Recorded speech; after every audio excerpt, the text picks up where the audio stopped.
સુરેન્દ્રનગરના વઢવાણમાં જન્માષ્ટમીનો લોકમેળો રદ થાય તેવી શક્યતા। મેળાના મેદાન માટેની હરાજીમાં ઇજારેદારોએ ભાગ લેવાનો ઇનકાર કર્યો। એટલું જ નહીં, સભાગૃહમાંથી બહાર જતા રહ્યા।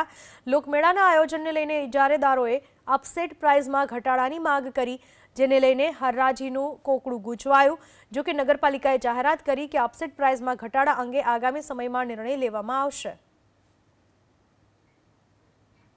નવા એસઓપી પ્રમાણે અમને એવું લાગ્યું કે થોડું ઊંચું પડે એવું છે, એટલે અમે થોડું અત્યારે વિચારીને કરવી છીએ કે ભાઈ અમને જે મેળાની જે અપસાઇડ પર નગરપાલિકા જે કરી છે ત્યાંથી અમને શરૂઆત કરો। તમે આજ માનો કે કાલ કોઈ માણા નાખી જશે કોરોનાનો મેળો, તો ત્યાંથી ચાલુ કરશે નગરપાલિકા, તો મેળામાં આટલી બધી મોંઘારેતમાં પબ્લિકને લોસ જાય છે। આજ રોજ જે લોકમેળાની હરાજી કરવામાં આવેલી હતી એ અમે 36,54,000 ઉપાડેલ છે અને સૌને સાથે રાખીને અમે બધી કંપની નગરપાલિકા છે કે બીજી સરકારી અધિકારીને નવી ગાઈડલાઈન પ્રમાણે અમને મદદ કરે એ રીતના અમે આ લોકમેળાનું આયોજન કરેલ છે, જ્યાં સુરેન્દ્રનગરની પબ્લિકને આનંદ માણી શકે 5 દિવસ માટે। સુરેન્દ્રનગર અને વઢવાણ શહેરી વિસ્તારમાં જે પરંપરાગત રીતે જન્માષ્ટમીના તહેવારો નિમિત્તે બે લોકમેળાનું આયોજન થાય છે, તેમાં સુરેન્દ્રનગર મેળાના મેદાનની હરાજી સફળતાપૂર્વક આજે થઈ ગઈ છે।